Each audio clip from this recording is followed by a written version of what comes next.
Hello, America. I want you to imagine something for just a second. It's 10 o'clock at night. You're out walking the dog, last time before the entire family settles down for the night. You're about to go to bed.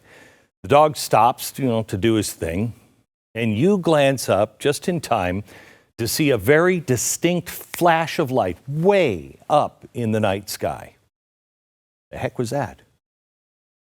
Now, you live in a state directly in the middle of the United States. But what you're not aware of is that two similar flashes of light were also observed by other people. One on the East Coast, high up in the sky, and one in the West. These three flashes of light were strategically placed nuclear explosions. They didn't blow up any cities. They were way up in space, up above the cities. They were detonated 200 miles above the surface of the Earth. In those three locations, they were put there for a very specific reason. You would obviously be well beyond the blast range. You don't feel a shock or a heat wave. There is no fire. But something else has happened. The nuclear explosions instantly begin a reaction between the ionosphere and the Earth's magnetic field. Due to the placement of all three nuclear blasts, only three, a surge of electromagnetic current blankets the entire continental United States. That is all it would take to send the entire country into the Stone Age. All lights, all power, everything that runs on electricity, your car, everything worthless. Food production stops. Water would stop flowing. Medical services would be down. You couldn't call anyone for help. There's no phones that work. Would you be prepared? Now, most people think that's far-fetched, right? There's no way a nuclear power would risk global nuclear war, right? Well, I don't know anymore. Many countries like Russia and China are actually considering an electromagnetic pulse attack, not a nuclear war that vaporizes cities and people, but just that pulse in the sky, the one I just described. They're putting that in a category of electronic and information warfare. It's an EMP, and it is beyond the level of a computer virus. It's not an actual nuclear attack in their eyes. But it's not just adversaries like Russia and China that could do this. North Korea or Iran could put two ships off of the coasts, all still in international waters, and launch them from two boats. Okay, imagine something else. Imagine that Russia suffers a major terrorist attack. Let's say ISIS kills around 60 people, brutally injures over 100 more. Let's say it's very, very public, maybe a concert. Then let's imagine that Putin immediately addresses the nation and says this, quote, "This wrongdoing can only be a link in the chain of attempts of those who since 2014 have been fighting with our country through the hands of the Kyiv neo-Nazi regime." That those have been fighting our countries through the hands of Ukraine. Well, crap, I wonder who he's talking about. I'm having a hard time remembering what was it we were willing to do when we found out that they were complicit with Al-Qaeda for 9/11. Saudi Arabia, we still deny that to this day. We know that the ISIS attack in Russia did happen. We know that Putin did say those things. Thank God it stopped there. But he is blaming us. We were willing to invade Afghanistan. What is it that Russia is willing to do? But I get it. An EMP attack destroying our power grid might sound too extreme. So let me give you another scenario, perhaps more likely to happen. This is a graphic that shows the U.S. electricity that is controlled by three main regional grids: Western, Eastern, and Texas. A study by the Federal Energy Regulatory Commission ran a scenario where a coordinated attack on 9 regional substations was all it took to completely knock out the entire grid of the United States. No matter if it's an attack of this nature, just hacking into our power grid, or an EMP attack from our country, like Russia or China, the results are exactly the same.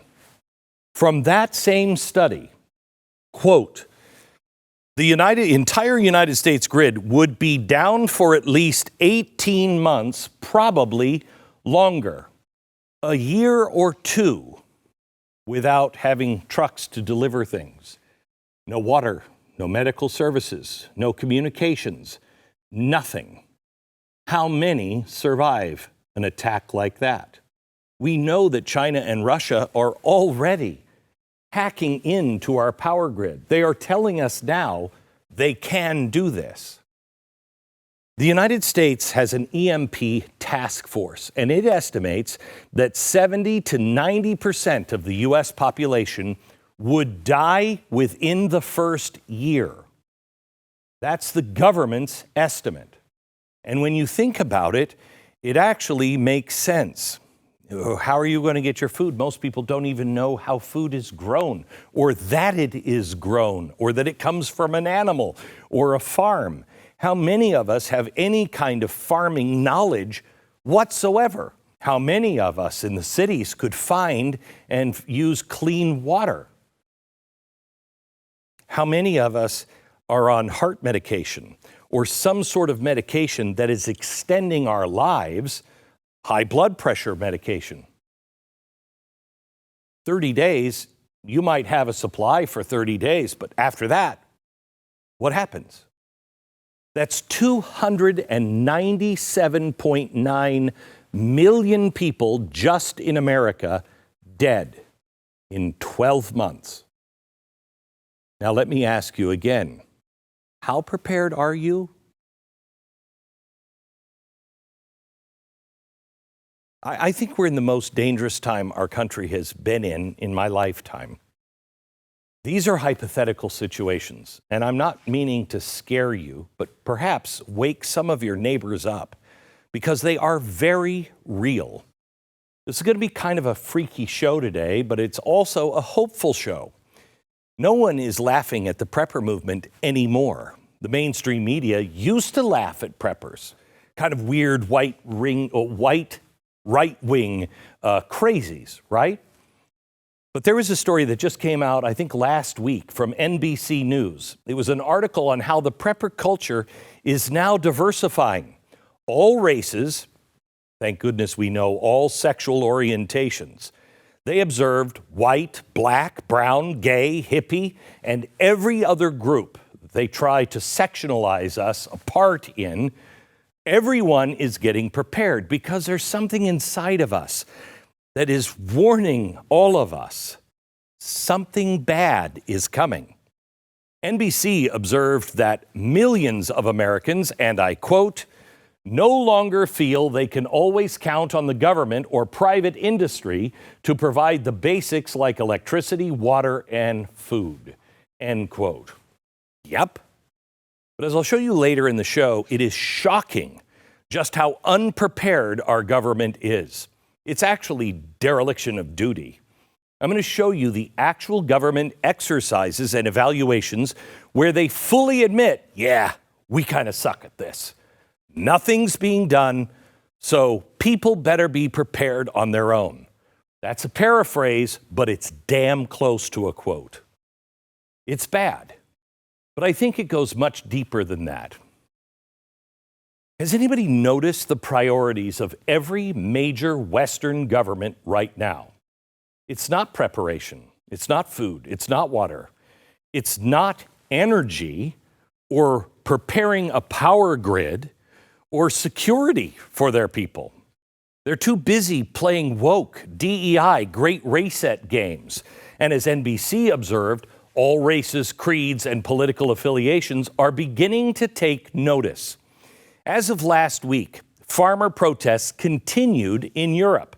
Convoys of tractors tried to shut down Parliament Square in London. And while the majority of the global mainstream media refuses to talk about any of this, at least in any kind of detail, the farmers are winning. The farmers make sense. If you read the words of people in Italy, Germany, Sweden, Europe, anywhere in Europe, or in London, they're saying exactly the same thing that a lot of people in America are saying. These guys are actually forcing the European Union last week to shelve, not destroy, but to shelve some of their ridiculous restrictions that were part of their climate protection plan. Look at the protest signs. No farms, no food. Hello? Pretty basic, pretty obvious. But our governments are not concerned about the basics anymore, it seems.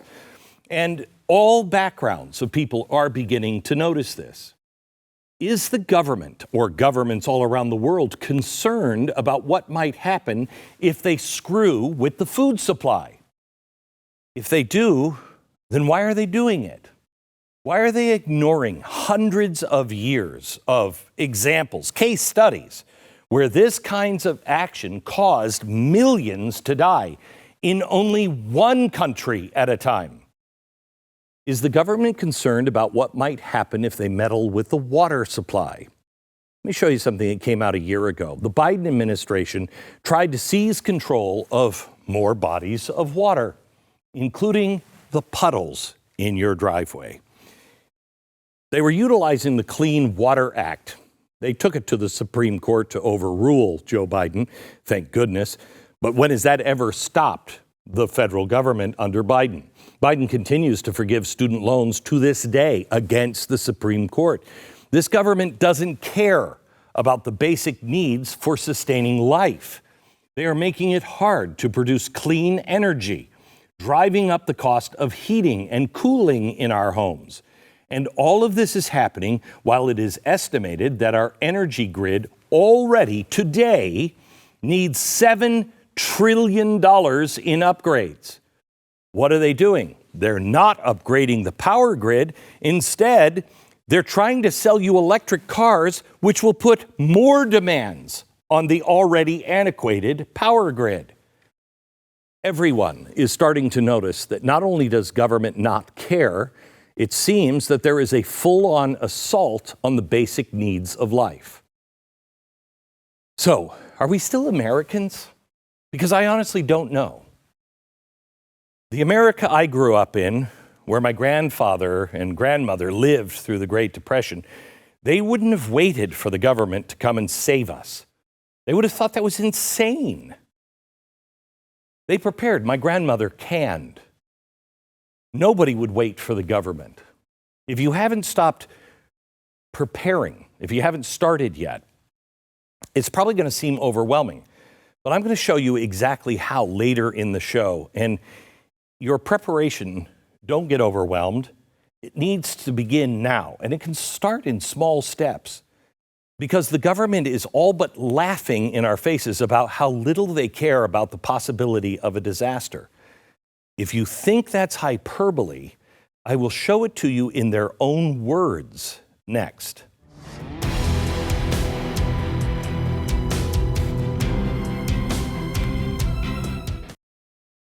I want to talk to you about Jace Medical.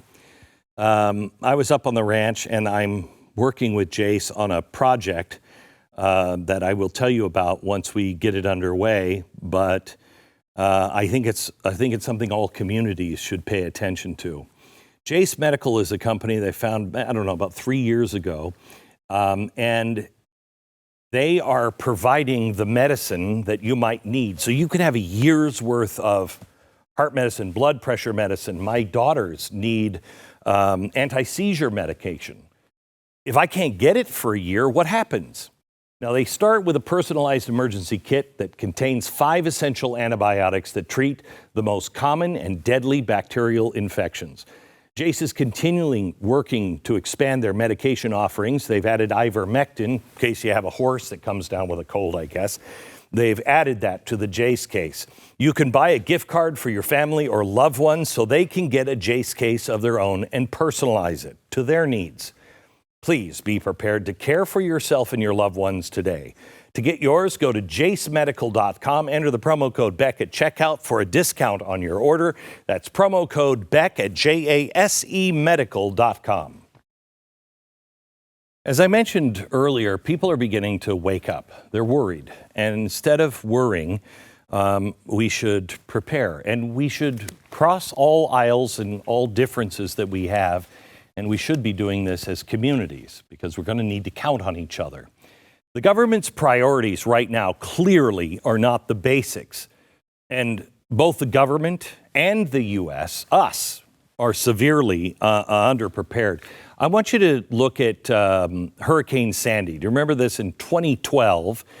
I want to give you the damage assessment provided by the city of New York. You ready? 44 people died. 20,000 buildings were damaged. They were without power for 2 weeks.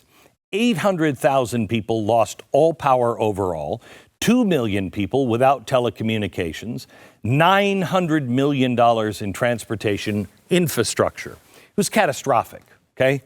And it was cold and wet, and people were without power. But there were communities all around the country. I mean, I know Mercury One was there helping them. People were without power.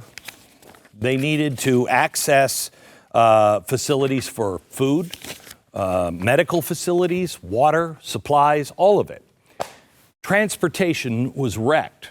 Now, Sandy was a wake-up call for New York City. Did they answer it? Of course not. You know the answer. 2 years ago, the New York State Comptroller audited the city to see how much progress they've made in the decade that followed Hurricane Sandy to get prepared for future disasters. New York City assigned itself hundreds of what they call mitigation actions. In other words, if the city will just implement these programs, they'd be prepped for a disaster that destroyed homes, businesses, transportation, communications, and energy. Sounds great, right? New Yorkers are saved. No. There was an audit board. This is what it found. 55% of all the city's mitigation actions didn't have finish dates, okay? Was the work even completed for half of the entire prepping plan? Nobody knows. 53% of all of the mitigation actions didn't have a start date.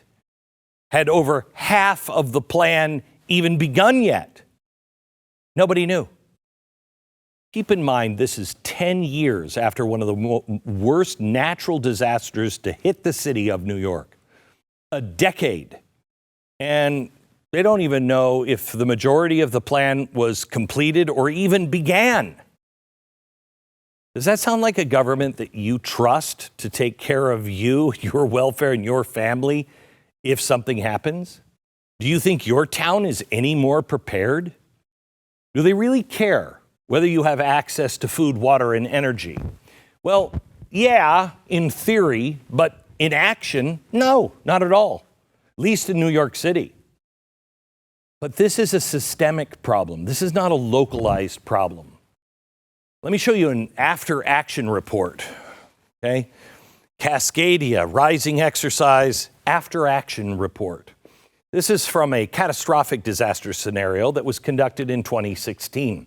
The exercise simulated the government response to a massive earthquake and tsunami along the northern west coast. If the government was capable enough to handle a major disaster, this scenario would prove it. So how'd they do?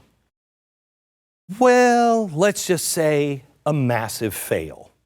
The after-action report admitted that there is, quote, an urgent need for state and local government to coordinate response plans. They conceded that governments, quote, have not sufficiently planned. I don't even know where to start with this report. It's like if the boss on the show Undercover Boss goes undercover to find his employees. Instead of working, they're just smoking pot, sleeping, and eating nachos all day. That's how bad this is. I'll just read you some quotes from their findings. Here's one. The state's current mindset and approach to disaster response is not suitable. It stated that by day 4 of the exercise, multiple and persistent problems regarding public health and public safety remained with no immediate fixes available. Think about that. Day four, all hell had broken loose. Communications, not prepared. Mass care, things like medical, food, shelter, water, inadequate.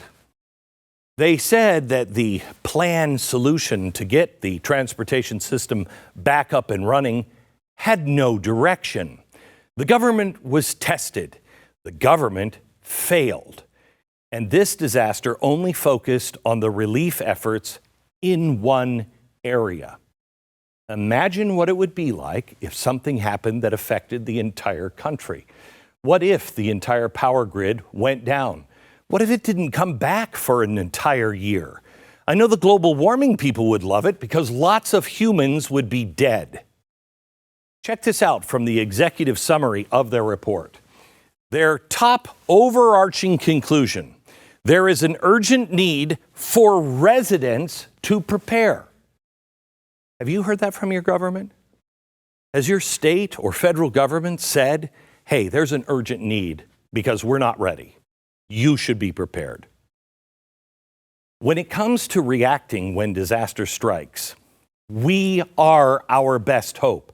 We are the first responders. We cannot rely on the government or anybody else to come and save us. Now, getting started in prepping might seem overwhelming, but it's actually really easy. And I'm going to show you how. Lots of chalkboards coming next.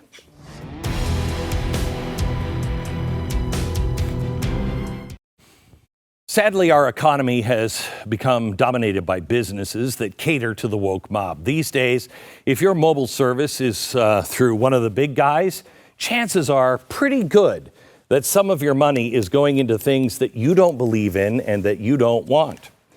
That's not Patriot Mobile.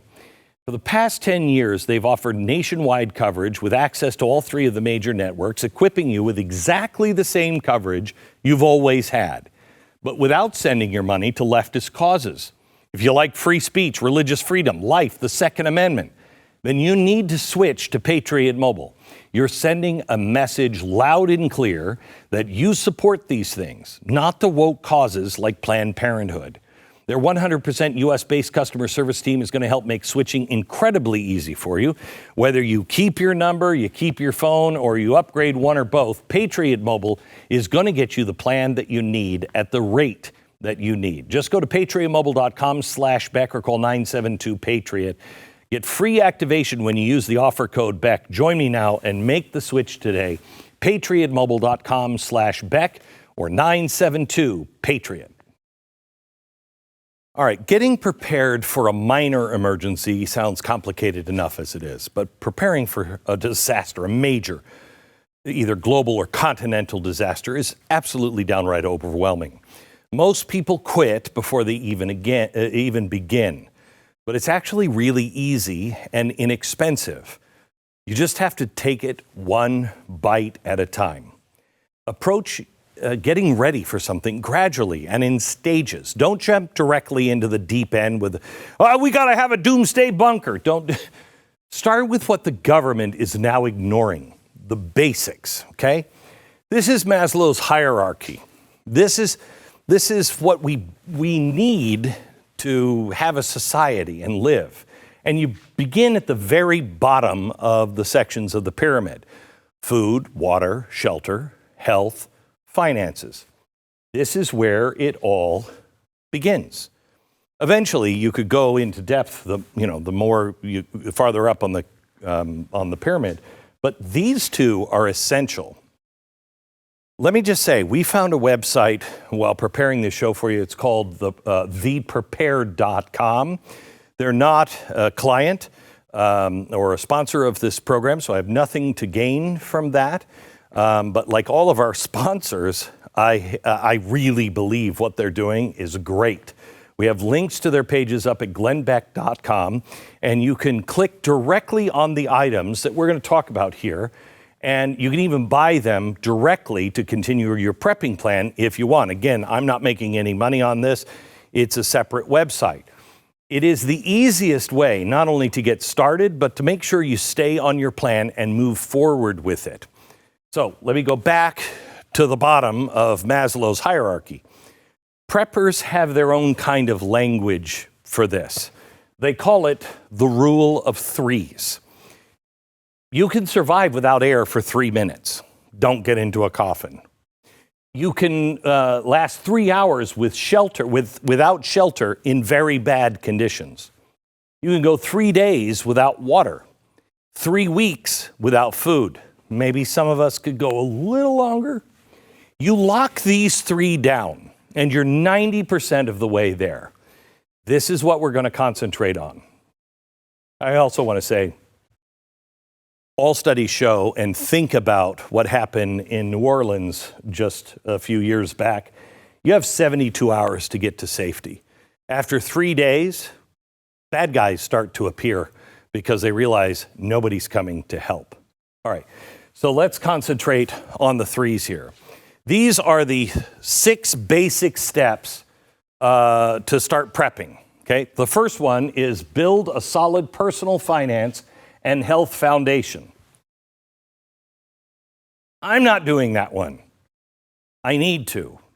The best way to insulate yourself in an economic crisis is to get as debt-free as you can.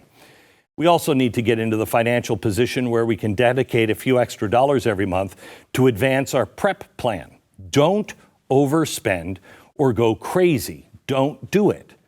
Just do what you responsibly can. We also need to make sure that bad health won't get in the way of surviving when it's needed. Can you walk a considerable distance if needed? Nope. Can you carry things that you used to just throw in the car? Nope. Finances and health are at the top of the list. Now, second one, get your home ready for 2 weeks of self-reliance. The government used to say 72 hours, but we saw in places like New York after Hurricane Sandy, that's bullcrap. Some cases, people were out of power for up to 2 weeks. The next one is bug out. Have go bags. Okay, we're going to get to that here in a second. When you look at what you need to get your home ready for 2 weeks, you need 15 gallons of water per person. That's 1 gallon person per day. For 2 weeks, you need 23,000 calories per person. That's 1,500 calories per person per day. For fire, you need lighters, matches, fire starters, light, flashlights, candles, lanterns, heating and cooling, indoor heater, extra blankets, USB-powered fan, shelter, beyond home, tarps for improvised shelter if you need to move. Medical, create a list of the medical supplies that your family needs. There's also a list that you can look up and start with, links provided at glennbeck.com. When it comes to hygiene, wet wipes, sanitizer, camp soap, communications. This is my summer project. Learn and get licensed on a ham radio or grab a one-way NOAA radio. Power, get spare batteries, rechargers, invest in a solar charger. Tools, axe, shovel, work gloves, wrenches, zip ties, duct tape, self-defense, guns and ammo, cash. This one's difficult. Store as much as you can affordably keep and reasonably keep. But I would think more of bartering items. Alcohol. That's not only going to be a lot of alcoholics that need alcohol and will pretty much trade you anything for it, but also it is a pain relief substitute. Cigarettes, precious metals, anything that people would trade for. Now, all of these items should be the foundation for your evolving plan. But eventually, you need to consider that maybe your home is no longer safe to hunker down in. One reason it might not be is EMP. Nothing in your house will work. There's a link at glennbeck.com to show you what I just put into my house. I mean, I may have overdone it a little bit. You wouldn't imagine me doing that. But I think I have one on my toaster even. It is really important to be able to stop the pulse from going into everything that you have. You need to be ready. And you also need to be able to bug out, have a go bag. Go bags are really important. These are go bags prepared for each member of the family. Here's what's in a go bag, and I'll tell you if I have them in my go bag or not. First aid kit, yes. 32 ounces of water, yes. Canteen, I don't think so. Water filter, yes. Purification tablets, essential. Ready to eat food, yes. Lighter, ×2, yes. Tinder, I don't think so. Headlamp, yes. Field knife, yes. Multi-tool. Cordage, 50 feet, I don't think I have that. Tarp, yes. Waterproof paper and pen, nope, didn't think of it. Personal documents, really important. Cash. Condensed soap, toilet paper, nail clippers, nope, hats, socks, top, base layer, pants, underwear. People don't even think of this stuff. If you're living in a place with 4 seasons and you got to go, what season are you going in? Do you have the appropriate clothes? What's not on this list? Shoes.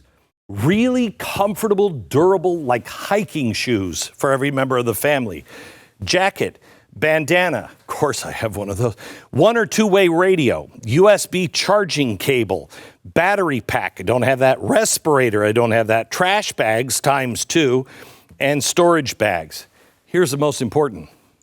This weighs about 20 pounds, and everybody in your family carry 20 pounds. Next, prepare for emergencies away from home. Exercise your Second Amendment right to protect yourself. Have a plan for the whole family to rally together and get back home. Learn core skills, so important, and practice them.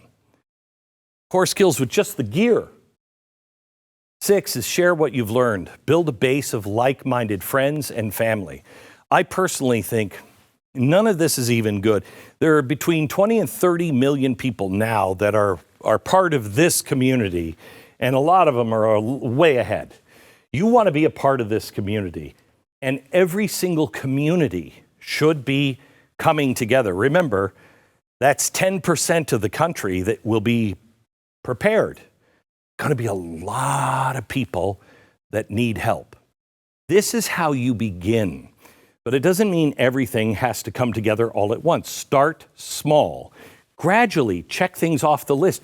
You have things for a bug out bag. You have most of this probably in your home already. You'll be ready for 2 full weeks of self-reliance. Then after you have that, then take the next step. An attack on the power grid could knock power out for 18 months or longer. I don't even know if I'm prepared for that. Oh, yes, I am. Honestly, I don't know. Eventually, you could graduate onto purchasing a generator, storing fuel. Prepping is something that should never, ever have to stop. And once you really start, it's hard to stop. But the hard part of prepping is beginning.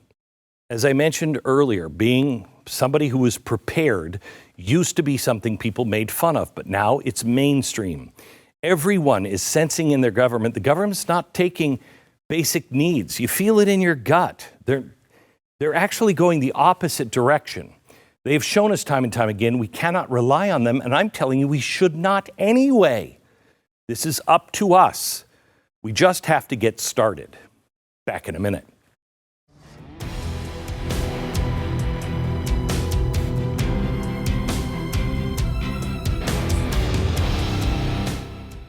Okay, one of the things I told you about, these are difficult times for the Republic right now. We are printing money like it's going out of style. And it is going out of style because we are printing $1 trillion every 100 days. Inflation is still driving the cost of goods and services through the roof. People are struggling. It's going to get worse. You need to prepare mentally for finances. Protect what you do have in your savings with an asset that you can trust, gold. I made my very first purchase back in 2000, right around 2000, with a company I still trust, Lear Capital. My original sales representative's still there, and the investment that I made 22 years ago has quadrupled. Lear helped me prepare for the coming insanity, and they can help you do the same thing. Don't wait around for things to get worse. Do what's right for your money today. You are smart enough to figure this out. I know that Lear has $3 billion in trusted transactions, thousands of five-star reviews, 24-hour risk-free purchase guarantee. So if you're like, I made a mistake, Lear is the precious metal leader that you can trust. Get your free wealth protection guide. That's all I'm asking you to do. Just get that. Make the decision. Take a breath. Pray on it. Lear will also credit your account $250 towards your purchase just because you watch or listen to me. So call today, 800-957-GOLD, 800-957-GOLD. The label prepper is no longer a slander. People all over the world are beginning to take steps to ensure their families will be well cared for if and when disaster strikes. But why are the supposed crazies now the ones that people are trying to catch up with? Is this an actual movement? Is it a fad? Dr. Chris Ellis, he earned his PhD at Cornell University. He's also a colonel in the U.S. Army. He has served a variety of disaster and homeland defense positions. He's analyzed the history and growth of preparedness in America. He even created a model that explains why people do or do not prep. Dr. Ellis joining us now. May I call you Dr. Colonel? Because that's just the coolest title. Please just call me Chris. A lot of people ask me that. I'll call you Glenn, call me Chris. Thanks. So, Chris, why is it that people do or do not prep? So what I did is I looked globally to find examples of everything that could explain the people who are doing absolutely nothing to people who go and buy a floor in a former nuclear silo. And what I found is very akin to your hierarchy of needs. So the overwhelming thing is what people are looking for is a sense of agency if they want to go and change things. They attain this resilient mindset because they look at disasters, they look at what governments are doing or are not doing, and then they reflect back on that through this thing called ontological security, the security of self. And they say, I want to make a change. I want to be more positive for the future. And then they go out and they take these prepping actions. So that is what explains why people do things the way that they do. They reflect the fear that they have with the actions that they take and mesh those together. So there's 5 rough heuristics of types, but that's what my model has looked at. And I've examined this from Taiwan to Sweden to Israel to America to look at this globally. And I haven't, as of yet, I've not found a flaw in the model as of right now. So you have noticed, and I gather from what you just said, that, because I found this to be true, once I had, X number amount of food for my family, I felt much more relaxed. It felt good, It was like such a weight coming off of that I didn't expect. I remember sitting on the stairs going down to the basement, and I had the food supply finished for the family. And I know this isn't saying much for me, but I actually cried. It was such a relief to have that. Yes, so that is the concept of ontological security, the security of self. Do I feel confident? Do I feel secure in my being? So some people believe that they're afraid of without rule of law scenarios, so they go buy guns. Some people are afraid of climate change or GMOs, so they go and they homestead and they raise chickens. So they match their fears with their actions, and that sense of agency builds inside of them this sense of resilience and preparedness. Okay.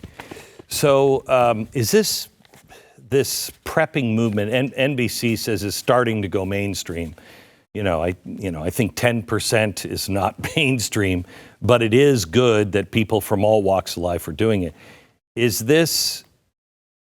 Do you think this is real? Is it growing? I do. And one of the things that I set out with in my dissertation research is that I was kind of tired of the anecdotes and the caricatures of preppers. So I wanted to look at hardcore analytic data, at least for America, across the entire nation, to find out the demographics of preppers. So I have an actual count based upon my definition, which is the same that Bradley Garrett gave you a year ago when you interviewed him for his bunker book. And my definition is 31 days at home of survival. So utilizing that as a number, I have found that in 2017, we had about 10 million people that were prepping. By 2020, it had jumped up to 15 million, and now it's just over 20 million people. So looking at the lower ends, that's about 8% of Americans. When they did these interviews, they interviewed individuals. If you double that and and believe that it's a couple doing this, then we're at 16%. And that's a very important number statistically. And the reason why is this. There's this thing called the 16% rule, and it applies mostly to technology, but it also applies to preparedness and social memes as well. When you hit 16%, you're right on the cusp between early adapters and the early majority. Correct. You're one standard deviation away from the mean.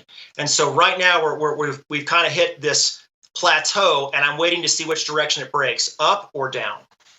I would imagine, I mean, why are most people saying that they're doing this? I would imagine, I mean, I keep saying it's because people, they instinctively see it and they know no matter who you vote for, no matter what your politics are, you're looking at this going, this could fly apart quickly.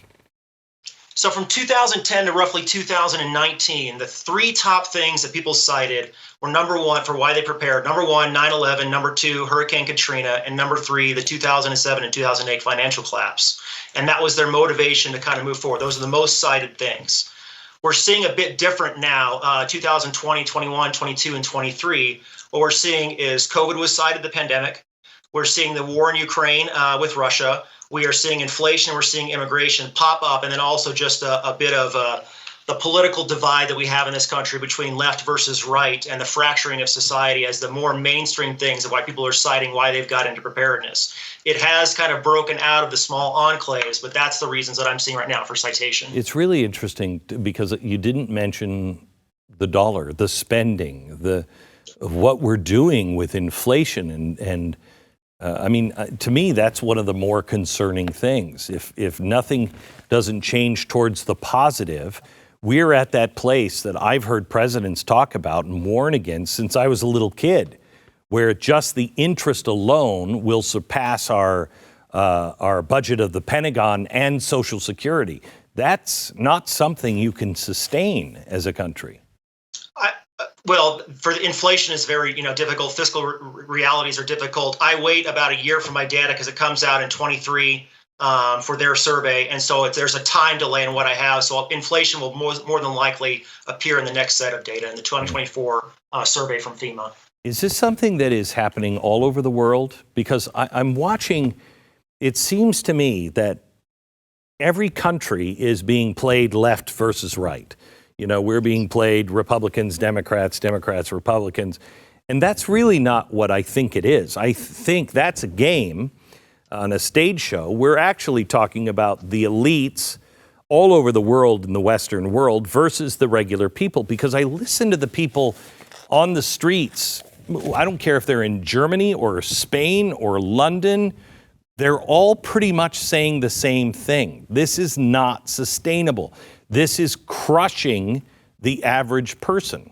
So are we alone in this, or are other people prepping around the world? Other people are prepping around the world, and they're doing it based upon their culture and where they're at. So, for example, one of the big things that happened in 2022 when the Russia-Ukraine war began is I got a phone call from the office of a head of state in Scandinavia saying, hey, one of the negative things that America has exported is this negative stereotype of preppers. We would really like our communities and our country to prepare at higher levels. How do you help us break through to our communities to let them know that prepping is not crazy? So I gave them some advice on how to do that. The country that I'm watching right now, and this is really fortuitous, is Taiwan. So in 2020, the COVID pandemic kind of laid the groundwork for assistance and logistical supplies pushing down throughout all of Taiwan. But Russia-Ukraine really changed the psyche of those living there. And so in 2023, the number of prepper groups in Taiwan increased to over 10. And they are not so much focused on a war with China, but more on just like natural disasters of what just happened yesterday. And so I'm really kind of fascinated to see what the after-action reviews of Taiwan come out, if these prepper groups were seen as a social good for the island after these earthquakes. Who's the most prepared? I think Switzerland. Is it Switzerland? It is. Yeah, because they actually, as a government, they require you to have a shelter, have food, et cetera, in there. I think as citizens, you're required to even have a gun. You are required to, for those that went through the conscription program, yes. And then for the bunkers, they're actually a lot of our blast shelters. You either pay a tax to have your position in a public shelter, or you're mandated to have a private one. Other countries that are doing phenomenally well right now are Israel, Finland, and Japan. Where do we even fit? I think we're pretty good, to be completely honest, just simply because of the wealth of our natural resources and our culture. And we are rather set apart from a lot of the flashpoints in the world. So America isn't perfect, and that's the reason why they do things like Cascadia Rising to kind of run these exercises. Yeah. But I think we're doing far better than most believe. You know, that stuck out to me, Cascadia Rising. Cascadia is really a movement, if I'm not mistaken. Did it have anything to do with that movement? I think it's just based upon the Cascade Mountains. I was born and raised in Washington State, so that's home for me. Yeah, okay. Me too. Me too. When you're looking at things like I talked about tonight, these are the catastrophic things, hacking into the power grid and destroying our power grid, or a high-altitude EMP. How likely do you think those things are? I always say that there's a non-zero chance of things, but it's probably better just to prepare for the things that are more mundane. A winter storm that knocks out your power for a few days, right. A car accident, just getting home. The things on the further end of the scale aren't 0% chance, but that's not what I would recommend folks prepare for today. Just get ready for the things that are far more likely to happen, like a natural disaster. What do you say to people who say, I just can't? I've heard this from so many people. It's too much. I just can't. I can't think about it, or I can't do it because it's just too much. I don't know where to start. Too easy. Here's where you start. Go camping. Just go out and touch creation, touch grass. Grab your kids, go around the fire, roast some s'mores, and just get those basic skills there from just going and camping. It's a natural good. It's a social good. That's a perfect place to start. Thank you so much for all that you're doing. I think my uncle did a lot of the things that you did back in the 60s. He was part of the team that had to figure out how much soil to replenish, to put, how much had to be removed and then put on, and how things were going in a disaster. And I'm glad there are people like you and him that have worked on these things for the rest of us. Thank you so much. Thank you very much. All right. Back in just a minute. So there is one thing that is not up on the board that's missing. You recognize it? Did you notice? We didn't talk about it. I think it is the most important thing that we have to do to fully be prepared for whatever may come. Again, I hope none of this stuff happens. God. Spiritually, not just physically, spiritually, prepare yourself. It's probably the most important thing you can do, and you can do that tonight. From Dallas, good night.